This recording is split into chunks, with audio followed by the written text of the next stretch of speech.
जैसे आपने कहा कि जिस तरह की फैसिलिटी हमें निषाद समाज को मिलनी चाहिए वो नहीं मिल रही है। अभी आपने इंडिया गठबंधन सरकार के आप सपक्ष खड़े हैं, उनके साथ खड़े हैं, तो क्या आपको ये लगता है कि ये सरकार जीतने के बाद भी जो आप कह रहे हैं उस पे अडिग रहेगी? देखिए, पहला सवाल ये जो है, इस बार का चुनाव कोई साधारण चुनाव नहीं है, ये दूसरी आजादी की लड़ाई है।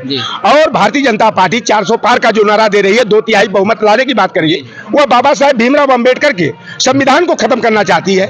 हमारे भोले भाले लोग ये संविधान के महत्व को नहीं जानते। आज हमें पढ़ने का, लिखने का, नौकरी में जाने का, सम्मान से जीने का, कुर्सी पर बैठ करके कलम चलाने का जो अधिकार मिला है, वह बाबा साहेब भीमराव अंबेडकर के संविधान से मिला है। और भारतीय जनता पार्टी उसी संविधान को जो है खत्म करने के अभियान में जुटी है। इसलिए हम लोग, हमारे ओबीसी, एससी, एसटी, माइनॉरिटी के लोग हो, चाहे अगला समाज के लोग हो, जिनका संविधान में प्रेम है, उनसे संविधान बचाने के नाम पर समाजवादी पार्टी और इंडिया गठबंधन के प्रत्याशियों को जिताने का जो है आग्रह कर रहे हैं। और सर, अभी आपने बताया कि आपका ये 43वां जिले में आप जनसंपर्क करें, लोगों के घर घर जा कर के आप इंडिया गठबंधन सरकार बनाने की कोशिश कर रहे हैं, तो जितने भी जगह गए हैं वहाँ का माहौल किस तरह से रहा कि इंडिया गठबंधन सरकार के सब लोग साथ दे रहे हैं, क्या कर रहे हैं? देखिए, जब नेताजी 1990 में मुख्यमंत्री हुए, उन्होंने मुफ्त पढ़ाई, मुफ्त दवाई, मुफ्त सिंचाई की योजना को लागू किया, कन्या विद्याधन योजना को संचालित किया।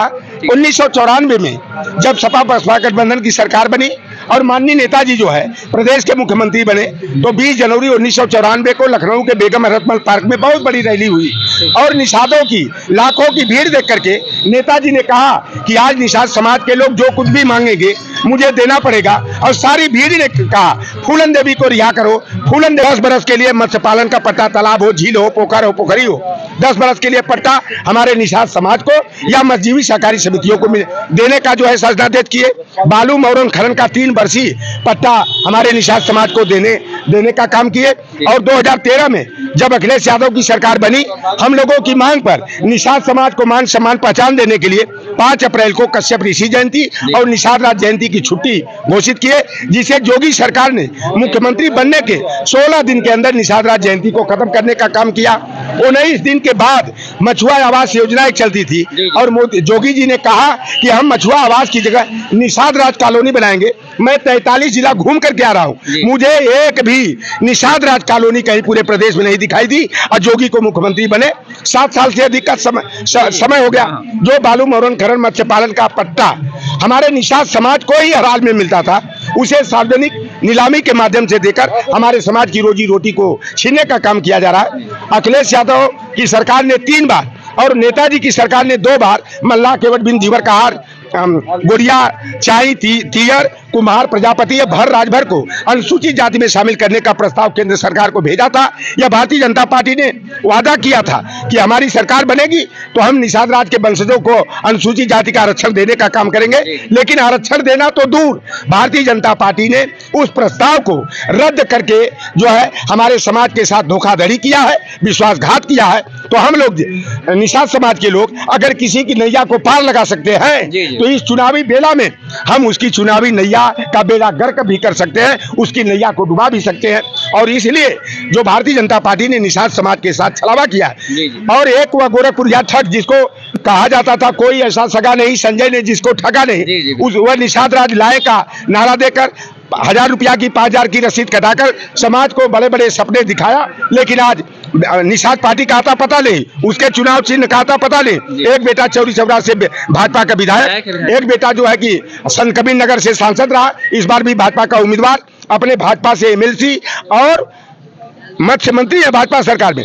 लेकिन संजय निषाद के मंत्री रहते हुए हमारे समाज के सारे अधिकार जो परंपरागत पुश्तैनी पेशे थे उनको भारतीय जनता पार्टी की सरकार ने छीनने का काम किया। तो चाहे ओम प्रकाश राजभर हो, चाहे संजय निषाद हो, इनको अपने समाज से नहीं केवल अपने घर और परिवार से मतलब है। ऐसे नेताओं के छल कपट से, झूठ फरेब से निषाद समाज 80% की संख्या में इंडिया गठबंधन के साथ कांग्रेस और समाजवादी पार्टी के प्रत्याशियों को देने का काम करा। और समाजवादी पार्टी और कांग्रेस ने यह वादा किया है कि जो हमारे लोग खेती बटाई पर लेकर के, चाहे छोटे किसान हो, उनको 5000 रुपया जो है गुजारा भत्ता देने का काम करेंगे। हर परिवार की एक महिला मुखिया को 8500 रुपया महीना और साल का 1 लाख रुपया देने का काम करेंगे।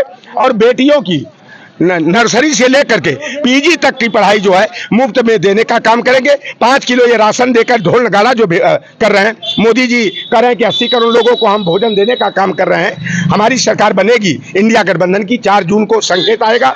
4 जून से जो हम लोगों ने घोषणा पत्र में वादे किए हैं उसको पूरा करने का काम करेंगे। और 30 लाख पद जो केंद्र सरकार में रोके गए हैं, इंडिया गठबंधन की सरकार बनने पर 30 लाख पदों की विशेष भर्ती अभियान के तहत हम छात्र नौजवान जो नौकरी की तलाश में दर-दर की ठोकर खा रहे हैं, और भारतीय जनता पार्टी की सरकार ने 19 पेपर लीक आउट किया एक साजिश के तहत, क्योंकि यह सरकार नौकरी और रोजगार नहीं देना चाहती है। तो इंडिया गठबंधन की सरकार बनने पर 30 लाख लोगों को त्वरित कार्रवाई करते हुए उन्हें नौकरी देने का काम जो है कि हमारी इंडिया गठबंधन की सरकार करेगी।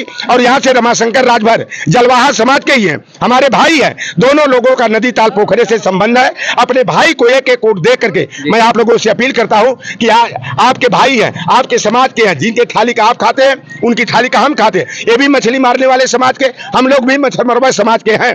तो आप लोगों से जैसा भी संभव हो और तो देना ही है, और भी तरह के सहयोग होते हैं। आप लोग रमाशंकर राजभर को एक निषाद का बेटा मान करके, अपने परिवार का एक सदस्य मान करके भारी मतों से जिता करके देश की सबसे बड़ी पंचायत में भेजने में मदद करें, यही हमारी अपील है।